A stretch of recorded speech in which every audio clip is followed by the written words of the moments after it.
An balimaw aw bisimila don kibaru kan Kanta Media kan don o don k'a lase aw ma Kanta Media ale ka jasiraw olu fɛ Facebook ni YouTube kan an minnu bɛ k'a fɔ a ye maakɔrɔ ye an b'a ɲini aw fɛ a ka abonné yaasa an ka kibaruya nataw a ka bɔ olu joona. An bɛ foli lase maliden bɛɛ lajɛlen ma Mali kɔnɔ Mali kɔ kan ka foli lase an dɛmɛbagaw ma Agence Duniya min ma ɲɛmaa ye Elhaji Amadu Mayiga ye o ko tɔgɔsɛbɛnw daminɛnen bɛ k'a ye wuli joona ka n'o tɔgɔ sɛbɛn Agence Duniya na. Minnu fana bɛ yen k'a fɔ ko aw bɛ kibaruya wɛrɛ ɲini a' bɛ wuli ka se u dagayɔrɔ la minnu n'a filɛ nin ye hippodrome na Kulukɔrɔta sira la. Agence Koba Voyage a ko tɔgɔsɛbɛn daminɛnen don min bɛ tali kɛ san 2025 ale hijiw olu kan. K'a ye wuli joona a ka taa tɔgɔw sɛbɛn Agence Koba la. Umura kɛrɛnkɛrɛnnen labɛnnen don Agence STV Voyage fɛ umura min n'a bɛna kɛ décembre kalo in kɔnɔna na umura a musaka bɛɛ lajɛlen $2,000,000 don. Sirifikɛ ka fura Panacée d'Afrique aw minnu bɛ k'a fɔ k'aw lajarabilen bɛ ni farikolo banaw ye a ye Panacée k'o yɔrɔ ɲini. A sɔrɔ yɔrɔ arajo Kayira ka réseau bɛ fan o fan a bɛ fura ninnu sɔrɔ yen. An fɛ Bamakɔ yan a b'a sɔrɔ arajo Nure FM na Kalabankura. Kunnafoniw an b'a daminɛ k'a fɔ fɛɛrɛ tɔnba dɔ o bɛ an fɛ jamana in kɔnɔna na min n'u ka kɔngɔrɛ kɛra sibiridon karidon min n'a bɛnna kalo tile 26 ka taa bila kalo tile 27 dunanjigibo Hôtel de la Métier kɔnɔna na an fɛ Bamakɔ yan. Fɛɛrɛ tɔn in an ko de ma ko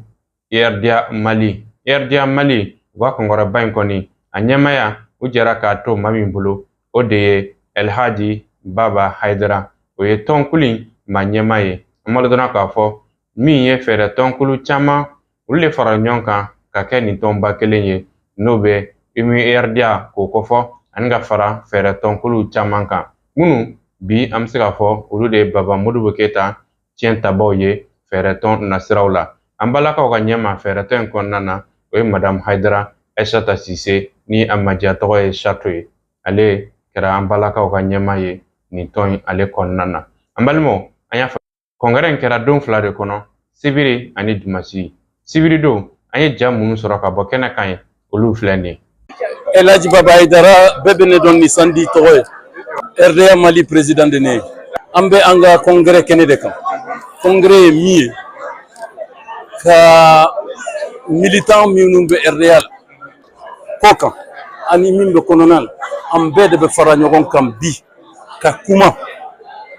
RDA ka sira kan. An bɛ taa sira min fɛ n'an sera ka fanga sɔrɔ an bɛna Mali ta cogo jumɛn, an bɛna Mali bila sira jumɛn kan. An ka sira ye min ye min bɛ delila ka kɛ parce que RDA 1960 ale de ye indépendance di Mali ma. Ale de ani Modibo Keyita n'a jama olu de ye Mali bila sira ɲuman de kan. Bɛɛ b'a dɔn bi bɛɛ hakili b'a la bɛɛ ye fɛn fɛn min bɛ ka fɔ bi o kɔrɔ RDA de ye baara ɲuman kɛ kabini Mali sɔrɔ Mali ye indépendance sɔrɔ. Donc o b'an nisɔndiya an fana b'a dɔn ko an minnu ye u ka héritier comment on appelle ça an bɛ yan u bɛ min dɔn u ye min kɛ an bɔ de kɔ an bɛ se k'o nati Mali la tuguni ka yira malidenw ye Mali diɲɛ bɛɛ la ko a bɛ se ka kɛ fɛn ɲuman bɛ yen sira ɲuman bɛ yen foli ɲuman bɛ yen vraiment minnu bɛ se ka fɔ ɲɔgɔn ye pour que Mali ka sira ɲuman ta min kan bɔ nin na an tɛ sira ɲuman na an bɛ yɔrɔ min sisan transition de don transition kan ka ban ni transition banna fɛn fɛn min kan ka kɛ Mali la maliyɛnw bɛɛ kan ka fara ɲɔgɔn kan ka bɛn fɛn kelen kan min bɛ se ka Mali ta ɲɛ o de y'an ka kɔngɛrɛ ye. Kumakan laban ye min ye bɛɛ y'a fɔ sisan an y'a fɔ bɛɛ ye fana ko RDA kan ka bila ka ɲɔgɔn minɛ minnu hakilila ye parti politique minnu hakili ye RDA sira ye fana u kana an ka fara ɲɔgɔn kan an ka se ka baara kɛ ka Mali bɔ ni situation jugu la. Voilà donc ne ka kumakan laban ye min ye RDA bangina RDA bien RDA ka récépissé soro minnu farala ɲɔgɔn kan ka RDA bila ka RDA dilan o ye PIDS o ye UMRDA ye o ye RMC ye o ye UMP ye a banna olu tɛ yen tuguni u tɛ yen tuguni RDA Mali de bɛ yen sisan RDA Mali de bɛ wele Mali bɛɛ de farala ɲɔgɔn kan ka yɔrɔ ninnu fa n t'a fɔ aw ye aw y'a ye ko Mali bɛɛ tun bɛ yan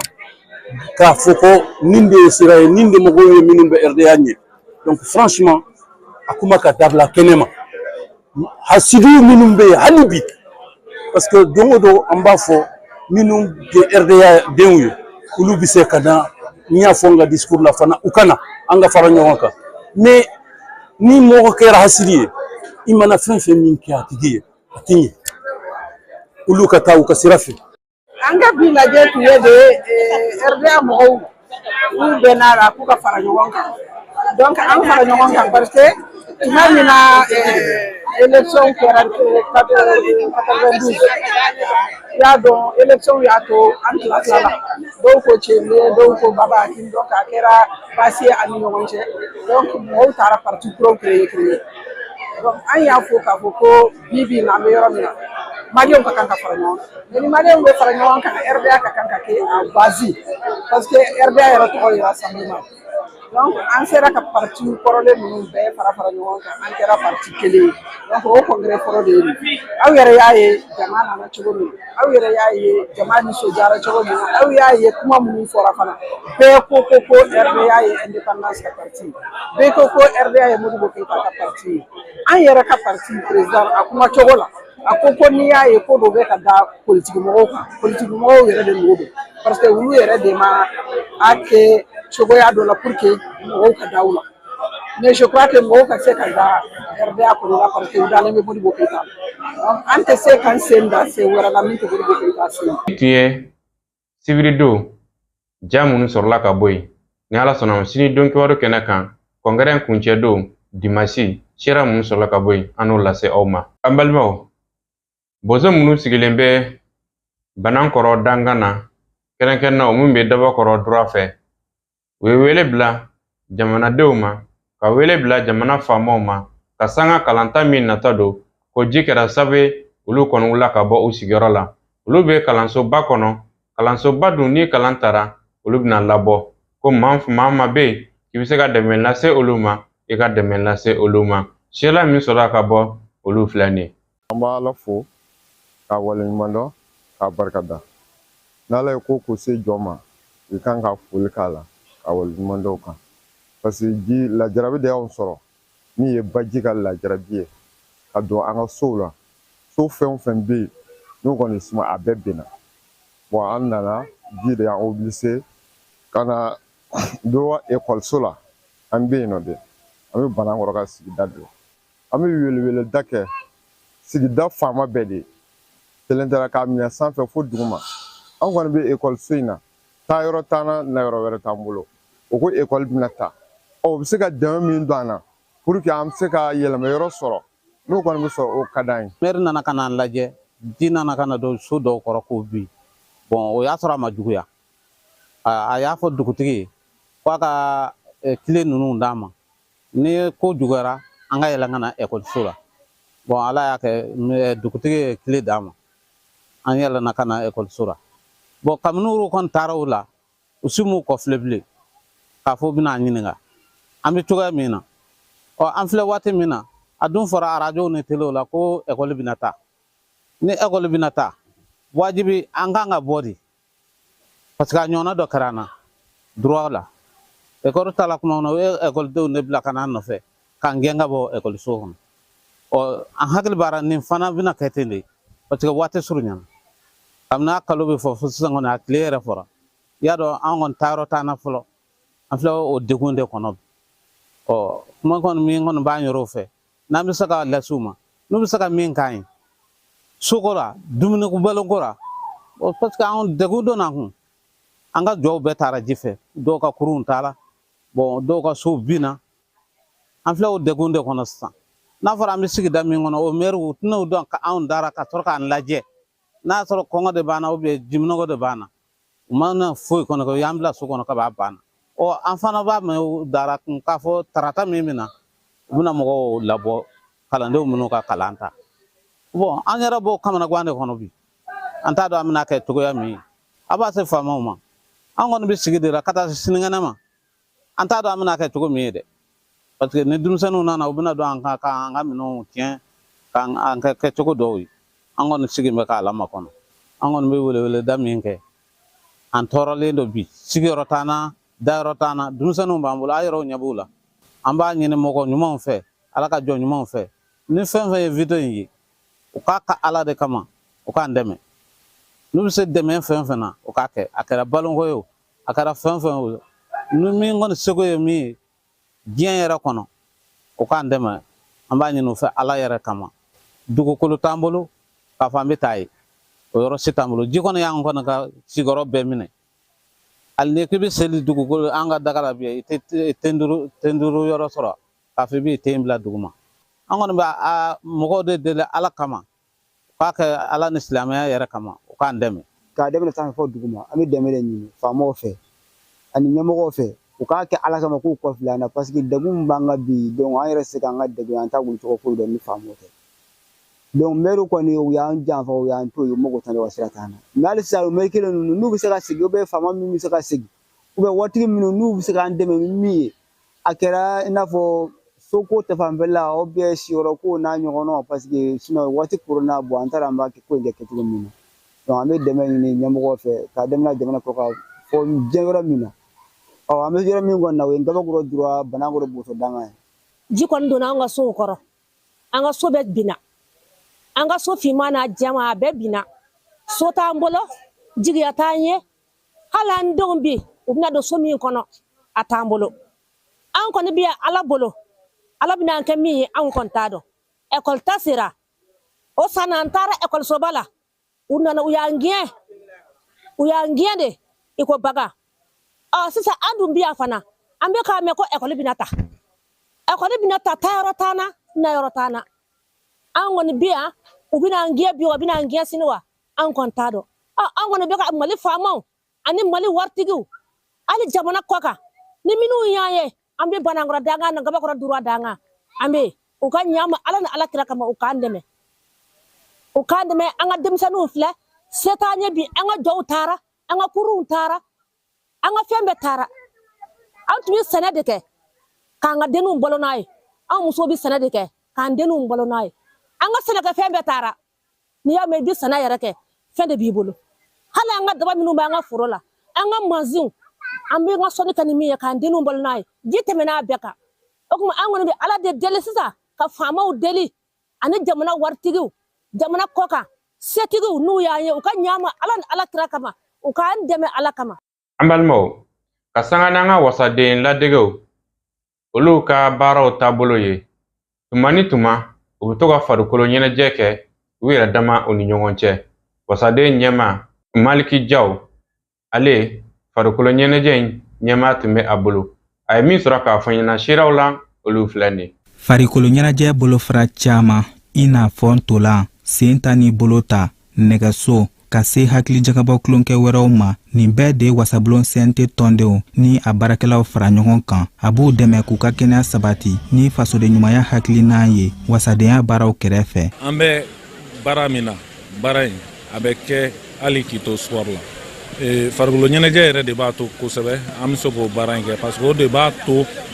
an tɛ se ka bana dɔw sɔrɔ o de b'a to an b'an fari bila a cogoya la parce que kɛlɛ min filɛ nin bi bana ye ala ta ye nka hali ni mɔgɔ min banana bi o man ɲi jamana ma parce que sisan tɛ mɔgɔ bana wagati ye sisan ye acte de poser wagati ye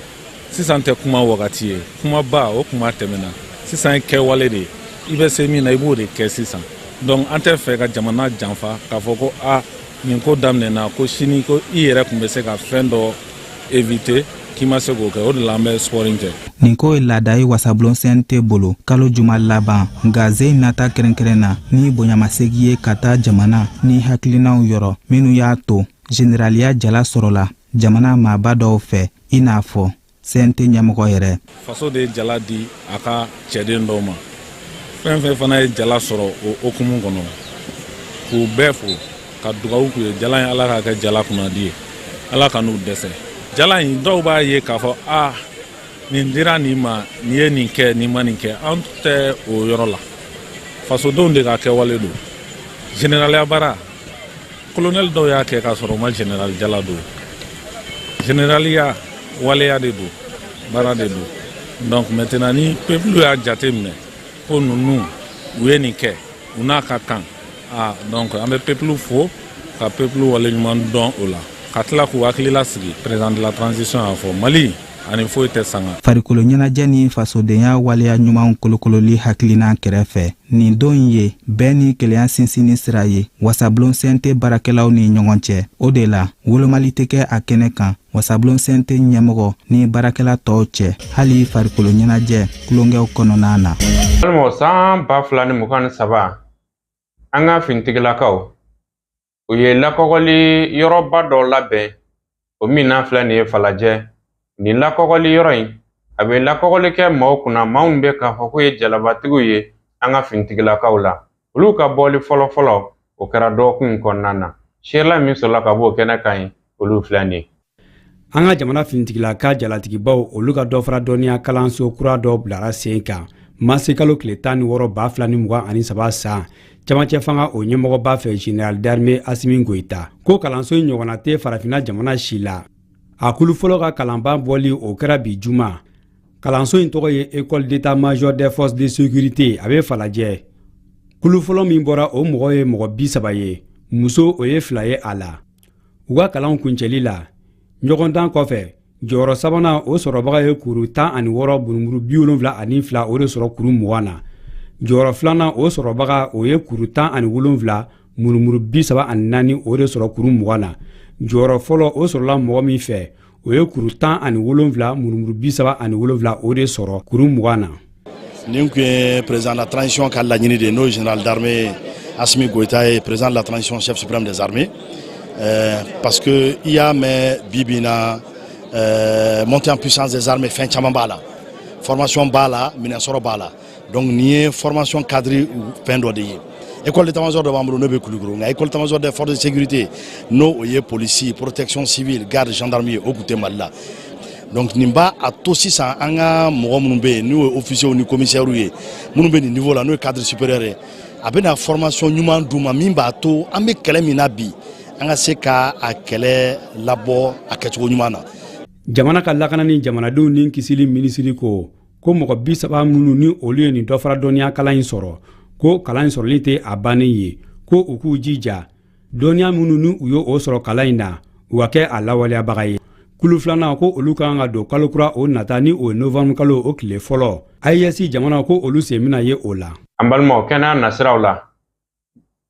Bɛnɛfuti an y'a fɔ a tako fɔlɔ o tɛmɛna aw ye tako filanan an bɛ jɛ ka lamɛnni kɛ ka bɔ Bɛnɛfuti nafaw la.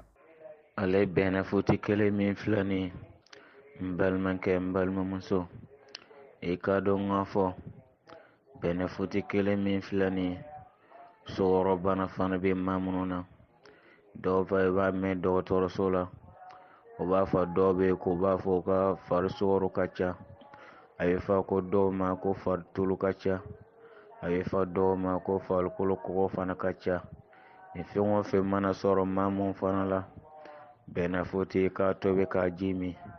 o bɛ k'a kɛ bidɔn kɔnɔ ka to ka a ji min o bɛ k'a kɛ i ka lipton kɔnɔ o bɛ k'a kɛ i ka siro kɔnɔ n'o y'a mugu bɔlen ye ni Alahu Taala ka diɲɛ fana ye a tigilama n'a ye tereze nin cogo in na a bɛ kɛ sababu ye a bɛ lafiya sɔrɔ a bɛ kɛ sababu ye farikolo bɛ sɛgɛn a ma ni fɛn o fɛn filɛ nin ye n balimakɛ n balimamuso nin bɛɛ bɛ sɔrɔ Bɛnɛfuti nafaw dɔw la ni Alahu Taala ka diɲɛ ye n bɛ n yɛrɛ kumanbaw bɛɛ lajɛlen ma ni kɛnɛya sababu tali ye ni kɛnɛya sababu ta Alahu Taala fana bɛ dɛmɛ a kɔnɔna na an bɛ Alahu Taala deli Ala ka nin n'aw bɛɛ lajɛlen kɛ jɔn kunnandi ye jɔn mun bɛna kɛnɛya sababu yira a balimaw na a mana sɔrɔ an bɛ lahara la toujours aw kana ɲina aw ka jɔn lafolen fana kɔ aw ka to ka duwawu dɔ ye. Ndolanci nasiraw la an bɛ se k'a fɔ sibiri don bɛɛ lajɛlen ɲɛ bɛnnen tun bɛ Barça ani Real Madrid ma. Dolanci min ni a ma tulu tigɛ. Dolanci in kɔnɔna na, an b'a ye k'a fɔ Barça ale ye dolan a y'a gagné 4-0 o sɔrɔla ka kɛ Real Madrid la. Ja minnu sɔrɔla ka bɔ biw donyɔrɔw la olu filɛ nin ye.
An balimaw ka bi don kibaru kuncɛ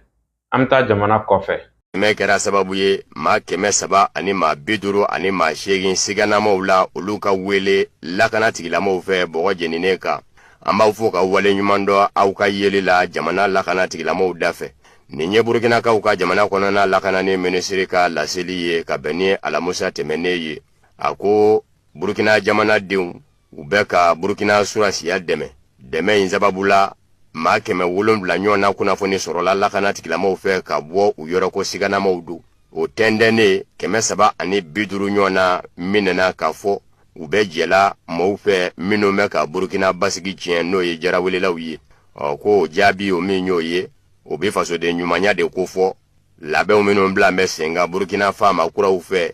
jamanadenw ka u dɛmɛ k'a sɔrɔ jamanadenw yɛrɛw lakananen do ni kunnafoni dili ye u mɔ a b'o de sɛmɛndiya. Ale bi Burukina jamana ɲɛmɔgɔw ko u bɛ a ɲini Burukina jamanadenw fɛ fasoden ɲumanw u ka surasiya dɛmɛ jamana lakanani baaraw la ka mɔɔw kofɔ u ye minnu bɛ se ka kɛ siganama ye. O fɛnɛ dafɛ Burukina dugu min bɛ wele ko Saba gendarmulakaw daga yɔrɔ min bɛ yen araba octobre kalo tile 9 tɛmɛnen u ye tɛgɛ kɛ bandi jɛkuluba dɔ la k'u to munumunu zalo la u ye siganama 3 ye olu minɛnen k'u sɛgɛsɛgɛ a yera k'a fɔ bandi baw do maramafɛn minnu sɔrɔla u nɔ na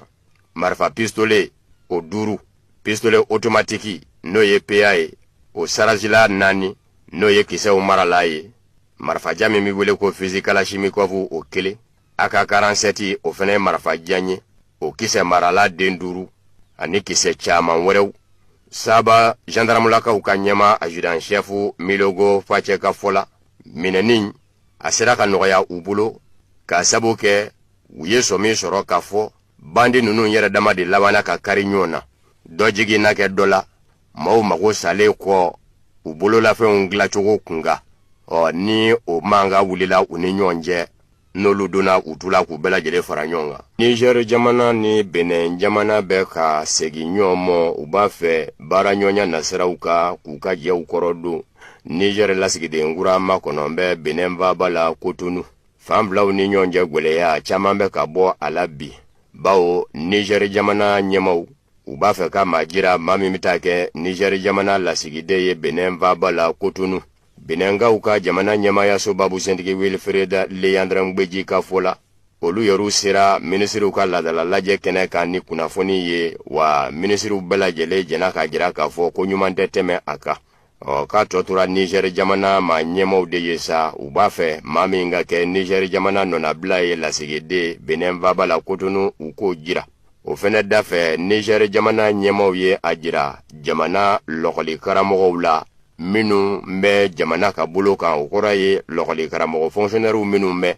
jamana tɔgɔla kalansow la ni u bi to ka bila ka taa kɛnyɛrɛ ye lɔgɔlisow la ko nin y'a dabilalen ye. Lɔgɔli karamɔgɔw minnu bɛ kɛnyɛrɛ ye lɔgɔlisow la Niger jamana kɔnɔ k'a bɛɛ ka segin jamana tɔgɔla lɔgɔlisow la.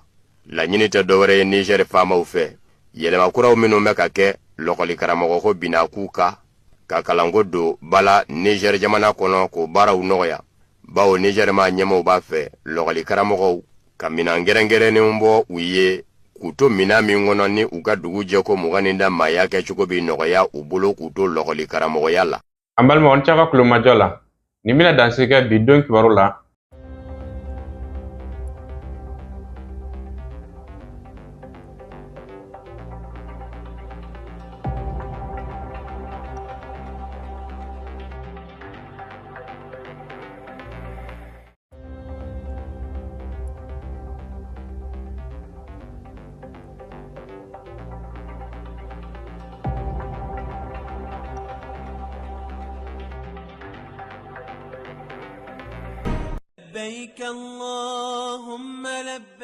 Agence Dunia Travel Service ako abibo nyamasegi foli kɛ ka ɲɛsin a ka sango hiji denw ma aw minnu ye danaya ta ka da kan aw ka hiji labɛn ni a kɛcogo ɲuman na. N'an taara hɛrɛ la ka segin hɛrɛ la dumuniw ka ɲi bɛrɛbɛrɛli ka ɲi n'an mago bɛ diɲɛ fɛn fɛn na